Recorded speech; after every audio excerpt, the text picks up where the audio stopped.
Hello everyone, welcome back to our channel Pedagogy Station, a one-stop solution to all your pedagogy problems. So students, आज की हमारी fourth video है 10,000 plus most important pedagogy question series की। इससे पहले की जो 3 वीडियोस हैं उनका लिंक आपको डिस्क्रिप्शन बॉक्स में दे दिया गया है, आप वहां पर जाकर उन वीडियोस को देख सकते हैं। आगे बढ़ने से पहले मैं अपने बारे में बता देती हूँ। I am Shruti and you can read more about me from this slide. साथ ही अगर आपको ये वीडियो पसंद आए तो लाइक कीजिए, आपका कोई भी डाउट या सजेशन है तो कमेंट सेक्शन में ड्रॉप कीजिए, चैनल को सब्सक्राइब कीजिए और बेल आइकन को प्रेस कीजिए। साथ ही अगर आपको मेरी ये वीडियो PDF फॉर्मेट में चाहिए तो आप हमारा टेलीग्राम ग्रुप भी ज्वाइन कर सकते हैं, उसका भी लिंक आपको डिस्क्रिप्शन बॉक्स में दे दिया गया है। Okay, so let's start today's video with question number 61। क्योंकि हमने question number 1 to 60 videos 1, 2 and 3 में कवर कर लिए हैं, जिनका कि लिंक डिस्क्रिप्शन बॉक्स में दे दिया गया है। सो आज हम स्टार्ट करेंगे क्वेश्चन नंबर 61 से। And question number 61 is a teacher should make an attempt to understand the potentialities of his or her students. कि एक टीचर को कोशिश करनी चाहिए अपने स्टूडेंट्स की काबिलियत को जानने की और अपने बच्चों को समझने की। Which of the following field is related to this objective. कि ये जो ऑब्जेक्टिव है एक टीचर का अपने बच्चों को समझने का, ये कौन से फील्ड से रिलेट करता है या कौन से फील्ड में ये चीज़ को हम देखते हैं कि ये चीज़ पाई जाती है। First social philosophy, second media psychology, third educational psychology या fourth educational sociology. So students, जो हमारी कंटेंट की वीडियोस हैं उनमें आई गेस सेकंड वीडियो थी जिसमें कि हमने एजुकेशनल साइकोलॉजी के बारे में पढ़ा था, जिसमें कि हमने देखा था कि एजुकेशनल साइकोलॉजी में क्या होता है। मेनली टीचर और स्टूडेंट होते हैं, जिसमें कि टीचर कोशिश करती है अपने स्टूडेंट्स को समझने की, उनकी क्या नीड्स हैं, उनकी नीड्स को फुलफ़िल करने की और अकॉर्डिंगली बच्चों को हैंडल करने की। सो बेसिकली ये सब चीज़ें हम एजुकेशनल साइकोलॉजी में डील करते हैं। तो यहाँ पर भी जैसा कि ऑप्शन से ही पता चल रहा है, third option is educational psychology. तो जिस हिसाब से ये क्वेश्चन है कि एक टीचर अपने स्टूडेंट्स को समझे, उनकी क्या काबिलियत है उनके बारे में जाने, तो ये सब हम एजुकेशनल साइकोलॉजी में डील करते हैं। So the correct answer is third, educational psychology. Okay, so question number 62 देख लेते हैं। Which of the following are important barriers in the equalization of educational opportunities. आपको यहाँ पर 4 पॉइंट्स दिए गए हैं जिसमें से आपको बताना है कि एक एजुकेशनल जो सिस्टम है, पढ़ाई जो है, उसको सभी बच्चों में इक्वली डिस्ट्रीब्यूट करने में क्या चीज़ है जो कि अड़चन डालती है। हर एक बच्चे को इक्वल अपॉर्चुनिटी मिले पढ़ने की, उसको पूरा करने में कौन सी वो चीज़ें हैं जो कि अड़चन डालती हैं। स्टूडेंट्स, एक KVS 2018 में आया हुआ क्वेश्चन है। हम पॉइंट्स देख लेते हैं कौन से वो पॉइंट्स हैं। A, differences in economic status of learner. तो हम देखते हैं स्टूडेंट्स कि कुछ बच्चे होते हैं जो कि बहुत ज़्यादा पुअर फैमिली से बिलोंग करते हैं, कुछ होते हैं मिडिल क्लास से, कुछ होते हैं हाई क्लास के। तो हम ये देखते हैं कि जो पुअर क्लास के बच्चे होते हैं वो जनरली देखा गया है कि वो लोग स्कूल नहीं जा पाते हैं। उनके पेरेंट्स उनको स्कूल भेज के या तो खुशी नहीं होते हैं, या अगर चाहते हैं तो उनके इकोनॉमिक स्टैंडर्ड के कारण से ही वो लोग स्कूल नहीं जा पाते हैं। सेम अगर हम मिडिल क्लास और हाई क्लास की बात करें तो कहीं ना कहीं जो हाई क्लास के बच्चे होते हैं वो बहुत ज़्यादा एडवांस स्कूल में जाते हैं, जो मिडिल क्लास के बच्चे होते हैं वो अपने लेवल के अकॉर्डिंग स्कूल जा पाते हैं। तो एक तरह से देखा जाए तो एजुकेशनल अपॉर्चुनिटी जो है वो इकोनॉमिक स्टेटस के अकॉर्डिंग हर एक बच्चे को इक्वली नहीं मिल पा रही है। सो ये भी एक बैरियर है। B is gender disparities. कि बॉयज़ और गर्ल्स में हम लोग बहुत ज़्यादा डिफ्रेंशिएट करते हैं। ज़्यादातर देखा गया है कि गर्ल्स को स्कूल में नहीं भेजा जाता है, बॉयज़ को ज़्यादा प्रेफरेंस दी जाती है, जिसके कारण से इक्वालिटी ऑफ एजुकेशनल अपॉर्चुनिटीज़ को हम नहीं फॉलो कर पाते हैं। सो जेंडर डिस्पैरिटीज़ डेफिनेटली एक बैरियर है।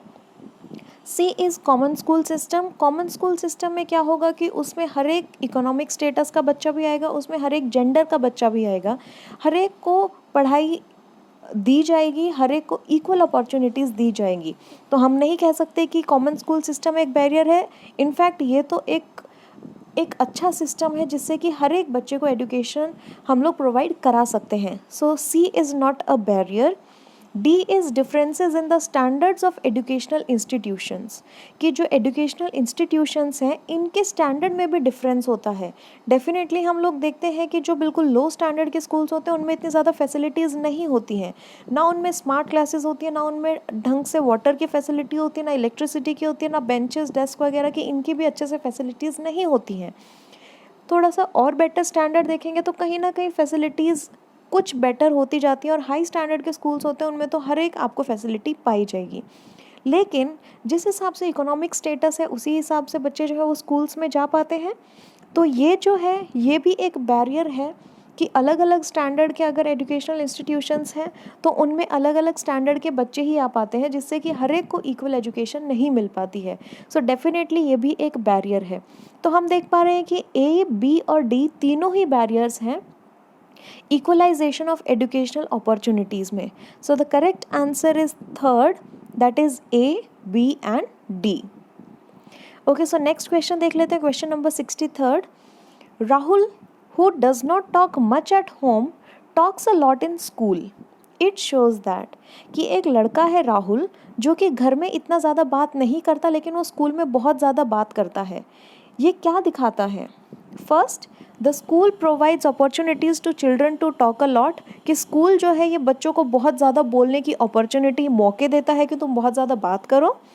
Second, teachers demand that children should talk a lot in eight school, कि टीचर ये डिमांड करता है, टीचर ये मांग करता है बच्चों से कि तुम बहुत ज़्यादा बातें करो स्कूल में आकर के। Third, he does not like his home at all, कि उसको अपना घर बिल्कुल पसंद ही नहीं है इसलिए वो बात ही नहीं करता। या fourth, his thoughts gets acknowledged at school, कि जो वो सोच विचार करता है उसके विचारों को वैल्यू करा जाता है स्कूल में।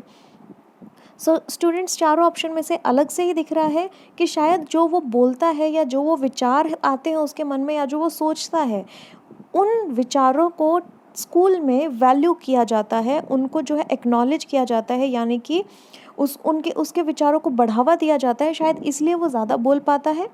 So the correct answer is fourth, his thoughts gets acknowledged at school. Question number 64 देख लेते हैं। Children acquire gender roles through all of the following except. Student से सीटेट 2018 में आया हुआ क्वेश्चन है जिसमें कि बताया गया है कि जो बच्चे हैं वो जेंडर रोल्स की, लड़के लड़की में जो डिफरेंसेस होते हैं या इक्वालिटी दोनों जेंडर्स की होना, तो मतलब जेंडर्स के बारे में ज़्यादा नॉलेज जो है वो बच्चे कहाँ से जान पाते हैं। आपको 4 ऑप्शंस दिए गए, चारों में से बताना है कि कौन सा एक ऑप्शन है जहाँ पर बच्चे जो है वो जेंडर के बारे में इंफॉर्मेशन नहीं ले पाते। फर्स्ट इज़ सोशलाइजेशन, कि बच्चा जितना ज़्यादा सोशलाइज होगा, अपने सोसाइटी में घुलेगा मिलेगा, तब उसको समझ आएगा कि भाई क्या रोल्स हैं दोनों जेंडर्स के और दोनों को इक्वली ट्रीट करना चाहिए।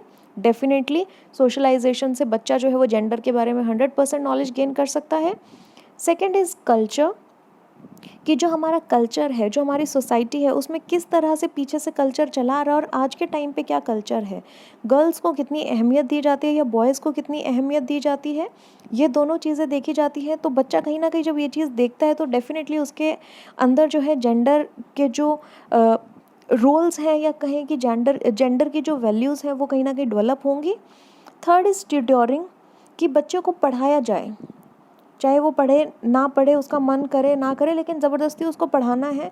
आप ट्यूटरिंग कर रहे हैं कि आप उसको बैठ के पढ़ा रहे हैं कि ऐसे जेंडर, ये बॉयज़ हैं, ये गर्ल्स हैं, ऐसे नहीं होना चाहिए, ऐसे होना चाहिए, ये है वो है।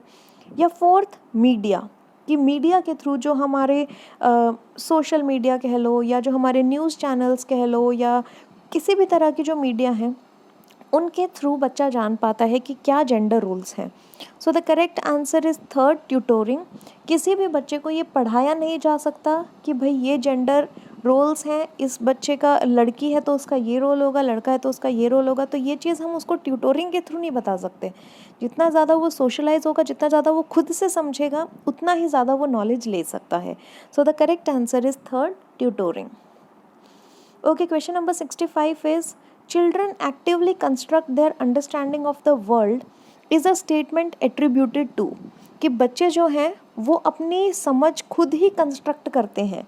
दुनिया की जो समझ है एक बच्चा अपने आप से ही उसको कंस्ट्रक्ट करता है, उसको खुद से ही बनाता है। ये स्टेटमेंट, यहाँ पर 4 ऑप्शंस दिए गए हैं, आपको बतानी है कि इन चारों में से किसने ये स्टेटमेंट दी थी। First, Kohlberg, second, Pavlov, third, पियाजे या फोर्थ, थॉर्नडाइक। सो स्टूडेंट्स, पियाजे जो है उनको कभी से ही माना गया है, he is the father of constructivism. इन्होंने ही कंस्ट्रक्टिविज्म की थियरीज़ दी थी, जिसमें कि उन्होंने बोला था कि एक बच्चा जो है आप उसको कितना ही ज़बरदस्ती कर लो वो नहीं सीखेगा, वो खुद से ही अपनी दुनिया की जो नॉलेज है उसको खुद से ही कंस्ट्रक्ट करता है, खुद से ही बनाता है। So the correct answer is third, पियाजे। ओके, क्वेश्चन नंबर 66 देख लेते हैं। Which of the following is the highest function of education. यहाँ पर 4 आपको फंक्शंस दिए गए हैं, आपको बताना है कि इन चारों में से कौन सा सबसे हाईएस्ट फंक्शन है एजुकेशन का, कि एक शिक्षा का जो सबसे बड़ा फंक्शन है वो कौन सा है। स्टूडेंट्स से DSSP 2019 में आया हुआ क्वेश्चन है। फर्स्ट ऑप्शन देख लेते हैं, to create an individual who is an efficient technician, कि एक ऐसा इंडिविजुअल बनाना जो कि एक बहुत ज़्यादा अच्छा एक टेक्नीशियन है, कि टेक्निकल नॉलेज उसको बहुत ज़्यादा है। Second, to create a specialist individual who is concern with only his field, कि एक ऐसे इंडिविजुअल को बनाना, एक ऐसे इंडिविजुअल को ग्रो करना कि वो सिर्फ अपने ही फील्ड में एक्सपर्ट हो, जो उसने पढ़ा है वो सिर्फ उसी में ही एक्सपर्ट हो, बाकी चीज़ों में वो नॉर्मल ही रहे। Third, to create integrated individual who is capable of dealing with life as a whole, कि एक ऐसा इंडिविजुअल बनाना, एक इंडिविजुअल को इस तरीके से आगे डेवलप या ग्रोथ देना कि उसमें हर एक चीज़ जो है हमारी लाइफ को जीने में जो भी इम्पॉर्टेंट चीज़ें उन सब का उसको नॉलेज हो, उन सबको वो अच्छे से हैंडल करना जानता हो, इस तरह का बंदा बनाना। या fourth, to create an individual who conforms to a system, कि एक ऐसे इंडिविजुअल को डेवलप करना कि जैसा सिस्टम कहेगा वो उसके अकॉर्डिंग ही चलेगा, उसके अलावा वो कुछ नहीं करेगा। सो स्टूडेंट्स, ऑप्शन से ही पता चल रहा है कि the correct answer is third, that is to create integrated individual who is capable of dealing with life as a whole, कि लाइफ में कहीं भी कोई भी अगर प्रॉब्लम आ जाए तो हर प्रॉब्लम को फेस करने की एक इंसान में काबिलियत हो, इस तरह का इंसान बनाना ही हमारे एजुकेशन का सबसे बड़ा फंक्शन होता है। So the correct answer is third. Question number 67 देख लेते हैं। डिसलेक्सिया मीन्स, कि जो एक डिसलेक्सिया है it is a kind of problem which is faced by the children. तो हमें बताना है कि डिसलेक्सिया एक्चुअली होती क्या है। First, it is a mental disorder, second reading disorder, third behavioural disorder, या fourth mathematical disorder. So students, dyslexia जो होती है ये एक रीडिंग डिसऑर्डर होती है, जिसमें कि बच्चा पढ़ नहीं पाता है या पढ़ने में उसको बहुत ज़्यादा प्रॉब्लम होती है। So the correct answer is second, reading disorder. Question number 68 देख लेते हैं। Most classrooms in India are multilingual and this needs to be seen as by the teacher. Students से सीटेट 2016 में आया हुआ क्वेश्चन है, और इसमें कहा गया है कि ज़्यादातर क्लासेस जो है वो इंडिया में मल्टीलिंगुअल है, यानी कि बहुभाषी है, यानी कि बहुत सारी लैंग्वेजेस जो है एक क्लास में बोली जाती हैं। इस चीज़ को एक टीचर को किस रूप में देखना चाहिए? 4 ऑप्शंस हैं, उनको देख लेते हैं। A problem, B a resource, C an obstacle, या D a bother. So students, अगर एक क्लास में बहुत तरह तरह के लैंग्वेज बोलने वाले बच्चे होंगे तो एक टीचर को डेफिनेटली उससे कुछ ना कुछ फ़ायदा उठाना चाहिए। कहीं ना कहीं आप बच्चों को डिफरेंट कल्चर्स के बारे में बता सकते हो, अलग अलग एरिया में पाई जाने वाली भाषा के बारे में बता सकते हो। तो इस तरह से एक टीचर जो है अलग अलग अगर अलग अलग भाषा बोलने वाले बच्चे हैं तो उनसे कहीं ना कहीं फ़ायदा उठाया जा सकता है। So the correct answer is B a resource, कि एक टीचर को उसको एक रिसोर्स के रूप में देखना चाहिए कि कहीं ना कहीं वो बच्चों की नॉलेज को इन्हेंस कर सकता है। So the correct answer is B a resource. Question number 69 देख लेते हैं। Theory of identical elements was given by, एक थ्योरी थी थ्योरी ऑफ आइडेंटिकल एलिमेंट्स, तो आपको बताना है कि वो किसने दी थी। First Thorndike, second Bruner, third Sigmund Freud, या फोर्थ पियाजे। So the correct answer is first, that is Thorndike. Thorndike ने ही थ्योरी ऑफ आइडेंटिकल एलिमेंट्स दी थी। की नोट्स देख लेते हैं। He gave the idea that most of the transfer occurs from one situation to other in which there are almost similar और identical elements. Thorndike ने कहा था कि जो ज़्यादातर नॉलेज ट्रांसफ़र है वो उन्हीं तो सिचुएशन में होता है जो कि लगभग सिमिलर होती हैं, कि एक सिचुएशन में एक बच्चे ने बहुत अच्छे से कोई नॉलेज को गेन कर लिया है, अब अगली सिचुएशन आई है, वो उस पहली वाली सिचुएशन का थोड़ा सा अपग्रेडेड वर्जन है, लेकिन कहीं ना कहीं दोनों में सिमिलैरिटीज़ हैं। तो जब वो उस नई सिचुएशन में जाएगा तो वो अपनी पुरानी जो नॉलेज है उसको उस नई सिचुएशन में यूज़ करेगा, क्योंकि कहीं ना कहीं दोनों में सिमिलैरिटीज़ हैं। तो ये थ्योरी दी थी थॉर्नडाइक ने, जिसको कि कहा गया था theory of identical elements. So the correct answer is first, Thorndike. Question number 70 देख लेते हैं। इन को एजुकेशन यू वांट टू, कि जब एक को एजुकेशन सिस्टम आप लोग यूज़ करते हैं तो उसमें आप क्या करना चाहेंगे। स्टूडेंट्स से KVS 2012 में आया हुआ क्वेश्चन है। ऑप्शंस देख लेते हैं। First, make separate rose of boys and girls, कि एक को एजुकेशन स्कूल या क्लासरूम है, उसमें आप क्या करना चाहेंगे। फर्स्ट, कि गर्ल्स और बॉयज़ की अलग अलग रोज बनाएंगे। Second, you give preference to boys over girls, कि आप जो है बॉयज़ को ज़्यादा प्रेफरेंस दोगे गर्ल्स के कंपैरिजन में। Third, you give preference to none, कि आप ना बॉयज़ को प्रेफरेंस दोगे ना गर्ल्स को दोगे, बस यूं ही आओगे पढ़ा के चले जाओगे। या फिर fourth, you deal according to need, कि जैसी ज़रूरत होगी, अगर लड़के को ज़रूरत पड़ेगी तो आप लड़के की भी हेल्प करोगे, अगर लड़की को पड़ेगी तो आप लड़की की भी हेल्प करोगे। तो जैसी भी सिचुएशन होगी उसके अकॉर्डिंगली आप डील करोगे। So students, the correct answer is option 4, that is you deal according to need, कि जैसी भी ज़रूरत होगी, जैसी भी सिचुएशन की डिमांड होगी उसके अकॉर्डिंगली आप लोग बिहेव करेंगे। अगर लड़के को ज़रूरत है तो लड़के की हेल्प होगी, लड़की को ज़रूरत है तो लड़की की हेल्प होगी। सो the correct answer is option number 4। Question number 71 देख लेते हैं। The teacher noticed that Ritu can not solve a problem on her own. Teacher ने नोटिस किया कि रितु नाम की कोई लड़की है जो कि अपने आप से प्रॉब्लम को सॉल्व नहीं कर पा रही है।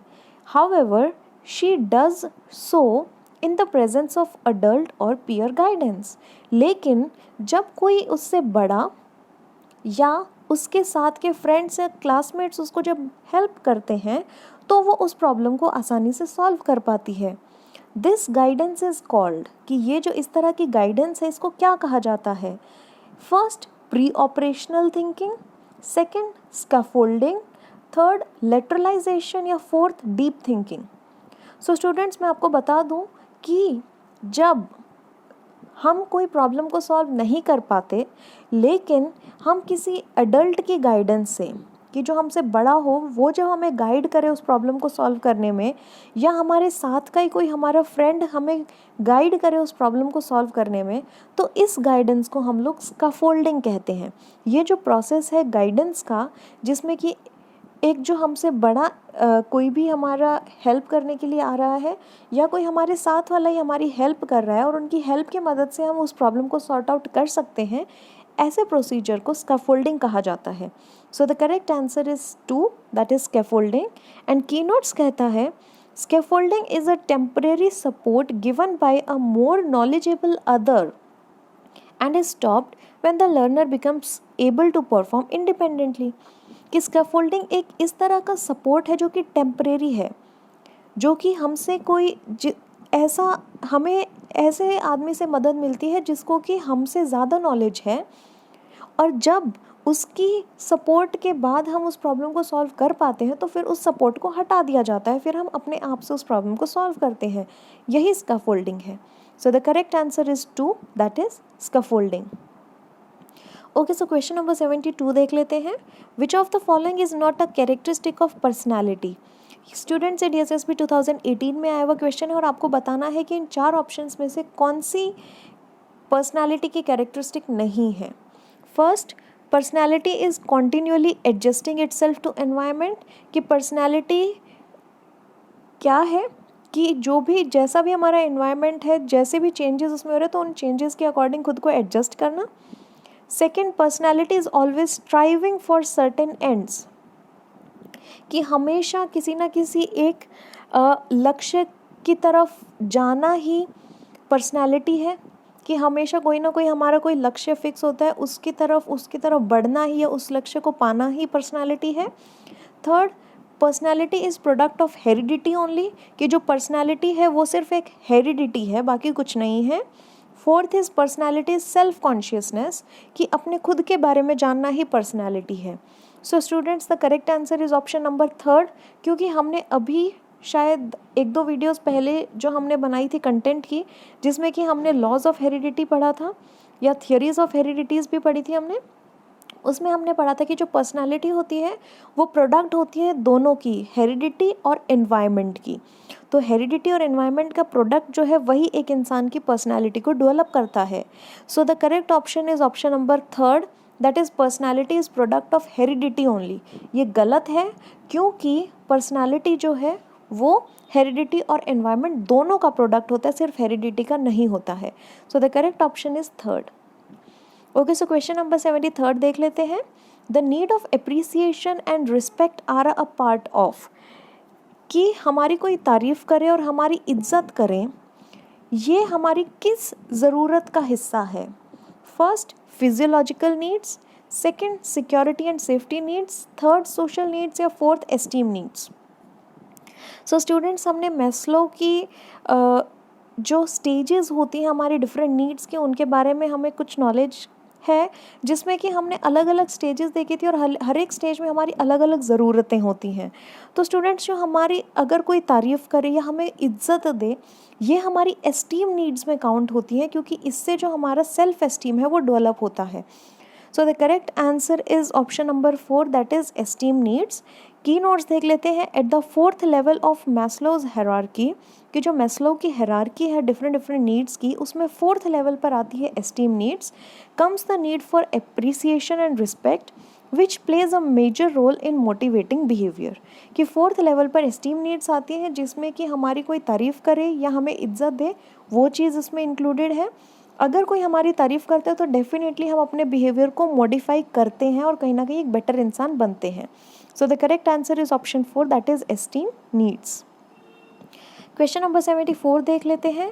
Mistakes and errors made by students. Student से सीटेट 2016 में आया हुआ क्वेश्चन है और ये कह रहा है कि स्टूडेंट्स जब कोई मिस्टेक करता है, कोई गलती करता है, तो उसको हमें किस वे में देखना चाहिए?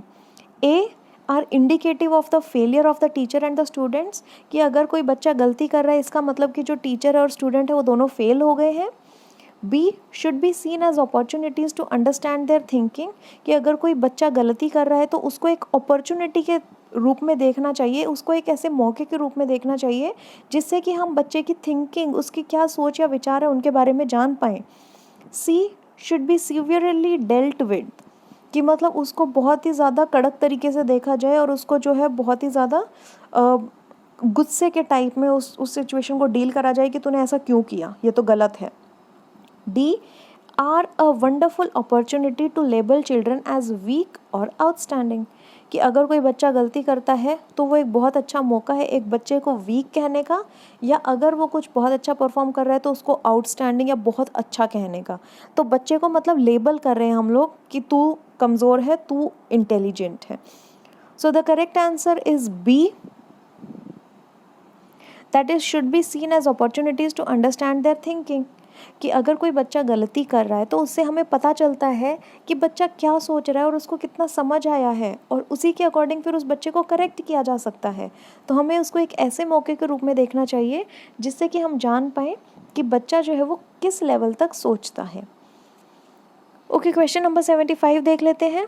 इन which stage information is sent to the brain and is dissected into its most significant composing elements, कि कौन सी वो स्टेज है हमारे माइंड की जिसमें कि हम जो है इन्फॉर्मेशन लेते हैं और उसको दिमाग में भेजते हैं और फिर वहाँ से उस इन्फॉर्मेशन को डाइसेक्ट किया जाता है, उस इन्फॉर्मेशन को प्रोसेस किया जाता है, जो भी उसके एलिमेंट्स हैं उन एलिमेंट्स को अलग अलग करके उनको प्रोसेस किया जाता है। तो कौन सी वो स्टेज है? First storage, second encoding, third retrieval, fourth none of the above. So students, जब हम इंफॉर्मेशन लेते हैं अपने अंदर और उसको माइंड में अपने ब्रेन में उसको सेंड कर देते हैं और वहाँ पर जाकर उस इंफॉर्मेशन को अलग अलग टुकड़ों में बांट दिया जाता है, इस प्रोसेस को हम लोग एनकोडिंग कहते हैं। इसके बाद हमारा प्रोसेस आता है स्टोरेज का, जिसमें कि जो भी हमने इंफॉर्मेशन ली है उसको प्रोसेस करके उसको स्टोर किया जाता है, और लास्ट हमारा प्रोसेस आता है रिट्रीवल का, जिसमें कि जो भी हमारी स्टोरेज कर रखी हमने इन्फॉर्मेशन की, वो जब भी ज़रूरत हमें पड़े उस इन्फॉर्मेशन की, तो उस टाइम पे वो वापस से माइंड में से उसको रिट्रीव किया जाता है, उसको निकाला जाता है। सो यहाँ पर बोला गया है कि उस जो इन्फॉर्मेशन को ब्रेन में भेजा जाता है और फिर ब्रेन में भेजने के बाद उसको अलग अलग टुकड़ों में बांटा जाता है, तो इस प्रोसेस को कहते हैं encoding. So the correct answer is second, that is encoding. Question number 76 देख लेते हैं। What type of efforts are needed to be made in learning of mathematics in early primary years, that is up to class 4? कि जो हमारे early primary years होते हैं 1 to 5 class के जो होते हैं, उस टाइम पे मैथ्स को पढ़ाने के लिए हमें क्या क्या एफर्ट्स करने चाहिए। स्टूडेंट्स, एक KVS 2018 में आया हुआ क्वेश्चन है। ऑप्शंस देख लेते हैं। फर्स्ट, डायग्नोजिंग लर्निंग डिफ़िकल्टीज़, कि अगर बच्चों को कोई प्रॉब्लम आ रही है लर्न करने में तो उनको समझना कि उन बच्चों को क्या प्रॉब्लम आ रही है। सेकंड, प्रोवाइडिंग एनरिचमेंट प्रोग्राम्स, कि बच्चों को जो है एनरिचमेंट प्रोग्राम्स दिए जाए कि जो वो लोग पढ़ रहे हैं उनको और ज़्यादा कुछ इन्फॉर्मेशन दे के उनको और ज़्यादा एनरिच किया जाए। थर्ड, कंप्लीटिंग द कोर्स और कॉम्पिटेंसीज, कि हमारा सिर्फ एक ही मोटो होना चाहिए कि बच्चों का सिलेबस हमने कंप्लीट कराना है। Fourth, ensuring regularity in attending the class और स्कूल, कि बच्चे डेली स्कूल आ रहे हैं या नहीं आ रहे हैं, इस चीज़ को देखना। सो the correct answer is 1, diagnosing learning difficulties, क्योंकि प्राइमरी स्टेज पे ये बहुत ज़्यादा इंपॉर्टेंट होता है कि बच्चे जो हैं उनको लर्निंग में बहुत ज़्यादा डिफ़िकल्टीज़ आती हैं, क्योंकि उनके लिए वो एक बहुत ज़्यादा नई चीज़ें होती हैं जो भी वो लोग सीखते हैं, तो उनमें उनको जो भी डिफ़िकल्टीज़ आती हैं उनको समझना और फिर उनको सॉल्व करना ही हमारा बेसिक जो प्राइमरी लेवल है उसका यही मोटो होता है कि बच्चों को जो भी प्रॉब्लम आ रही है उनको समझें और फिर उनको सॉर्ट आउट करें। सो the correct answer is 1, diagnosing learning difficulties. Okay, question number 77 देख लेते हैं। What do you think is the best suited option for professional development? आपको 4 ऑप्शंस दिए गए, इनमें से आपको बताना है कि कौन सा एक ऑप्शन है जो कि बेस्ट है किसी भी इंसान की प्रोफेशनल डेवलपमेंट करने के लिए। उसका जो भी उसका प्रोफेशन है उसको और ज़्यादा उसमें डेवलपमेंट करने के लिए। First, seminars, second, lectures, third, case studies, या fourth, none of the above. So students, seminars एक ऐसी चीज़ है जो कि हमारी प्रोफेशनल डेवलपमेंट में बहुत ज़्यादा हेल्प करती है, क्योंकि ये सेमिनार्स में होता क्या है कि जो हमारी थियोरेटिकल नॉलेज है उसको प्रैक्टिकली करके देखा जाता है, जिससे कि हमारी नॉलेज जो बहुत ज़्यादा इन्हेंस होती है।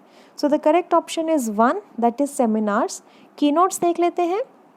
Seminars provide a practical approach to professional development. Seminars में जो है प्रैक्टिकली चीज़ों को करके देखा जाता है, जिससे कि हमारी प्रोफेशनल डेवलपमेंट और अच्छी होती है। Knowledgeable and professional persons are called to provide innovative lectures on major topics। और जो सेमिनार कंडक्ट करने वाले इंसान होते हैं, जो भी हमारे इस तरह के रिसोर्स पर्सन होते हैं जो कि सेमिनार्स कंडक्ट कराते हैं, वो बहुत ज़्यादा नॉलेजेबल होते हैं और उनको बहुत ज़्यादा एक्सपीरियंस होता है, वो बहुत ज़्यादा प्रोफेशनल होते हैं। वही हमें आकर के लेक्चर्स देते हैं, हमें इन्फॉर्मेशन देते हैं और फिर उन्हीं इन्फॉर्मेशन को हम लोग प्रैक्टिकली कर पाते हैं। So the correct answer is first, that is seminars. Okay, question number 78 देख लेते हैं। Which of the following has the goal of letting the children know what is right and what is disapproved and to motivate them to behave in accordance with the students। Students से DSSB 2018 में आया हुआ question है और ये कह रहा है कि यहाँ पर 4 ऑप्शंस दिए गए हैं, इनमें से कौन सी वो चीज़ है जो कि बच्चों को ठीक या गलत में डिफरेंस करना सिखाती है, प्लस अपने साथ के जो क्लासमेट्स हैं या किस लेवल पे उनको किस तरह से बिहेव करना है, उसके अकॉर्डिंग, अपने लेवल के अकॉर्डिंग किस तरह से बिहेव करना है वो भी सिखाती है। First, motivation, second, creativity, third, attitude, या fourth, discipline. So students, discipline हमने पहले भी इस बारे में पढ़ा है कि डिसिप्लिन एक ऐसी चीज़ है जो कि एज लेवल के अकॉर्डिंग काम करती है और यही हमें बताती है कि क्या ठीक है और क्या गलत है और हमें किस एज लेवल के अकॉर्डिंग कैसा बिहेव करना है। सो डिसिप्लिन ही वो चीज़ है जो हमें ये सब समझाती है। So the correct option is fourth, that is discipline. Okay, question number 79 देख लेते हैं।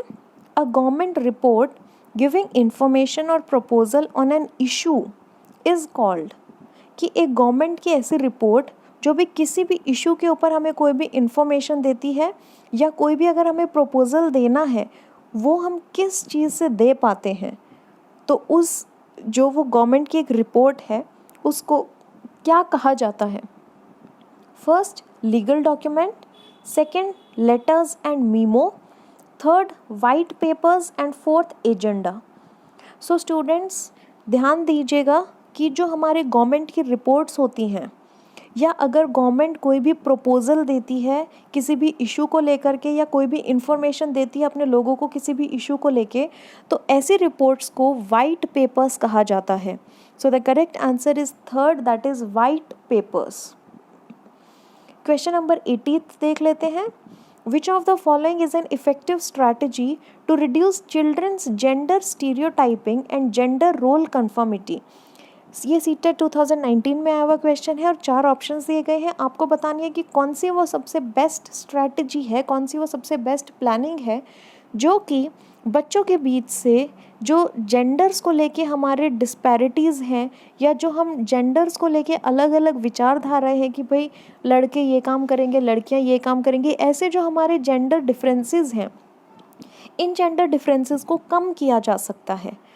फर्स्ट, डिस्कशन अबाउट जेंडर बायस, कि जो जेंडर के जो डिफरेंसेस हैं, जो हम लड़के लड़की में फ़र्क करते हैं, उसके बारे में बच्चों के साथ डिस्कस करें। Second, emphasizing gender specific roles, कि हम जेंडर स्पेसिफिक रोल्स जैसे कि कुछ काम है जो सिर्फ लड़के ही करेंगे, कुछ काम है जो सिर्फ लड़कियां ही करेंगी, इस तरह के कामों को बच्चों के साथ डिस्कस करके। Third, gender segregated play groups, कि जो हम प्ले ग्रुप्स हैं, जो खेलने वाले ग्रुप्स हैं, उनको भी जेंडर के अकॉर्डिंग बनाएं कि एक ग्रुप है ये लड़कियों का है और लड़कियां सिर्फ यही गेम खेलेंगी, ये ग्रुप है ये सिर्फ लड़कों का है और लड़के सिर्फ यही गेम खेलेंगे। इस तरह से बच्चों को जेंडर के बेसिस पे बांट के। या fourth, gender segregated seating arrangement, कि बच्चों की जो सीटिंग अरेंजमेंट है वो भी जेंडर के अकॉर्डिंग करें कि फर्स्ट लाइन में सिर्फ लड़के बैठेंगे, सेकंड लाइन में भी लड़के बैठेंगे और थर्ड और फोर्थ लाइन में लड़कियां बैठेंगी। तो इस तरह से लड़के लड़कियों को अलग अलग करके। सो स्टूडेंट्स, जैसा कि हम देख पा रहे हैं कि ऑप्शन 1 इज़ करेक्ट, कि जो भी हमारे जेंडर डिफरेंसेस हैं या जो भी हमारे जेंडर के बेसिस पे हम लोग फ़र्क करते हैं, उनके बारे में अगर हम बच्चों से ओपनली डिस्कस करेंगे और उनको बताएंगे कि ऐसा नहीं होना चाहिए, यही एक ऐसी चीज़ है जो कि बच्चों के अंदर से जेंडर डिफरेंसेस को कम कर सकती है। So the correct option is 1, that is discussion about gender bias. Okay, so आज की ये वीडियो हमारी यहीं ख़त्म होती है and thank you so much for watching my video. अगर आपको ये वीडियो पसंद आई है तो लाइक कीजिए, आपका कोई भी डाउट या सजेशन है तो कमेंट सेक्शन में ड्रॉप कीजिए, चैनल को सब्सक्राइब कीजिए और बेल आइकन को प्रेस कीजिए। साथ ही अगर आपको मेरी ये वीडियो PDF फॉर्मेट में चाहिए तो आप हमारा टेलीग्राम ग्रुप ज्वाइन कीजिए, उसका भी लिंक आपको डिस्क्रिप्शन बॉक्स में दे दिया गया है। So thank you so much for watching.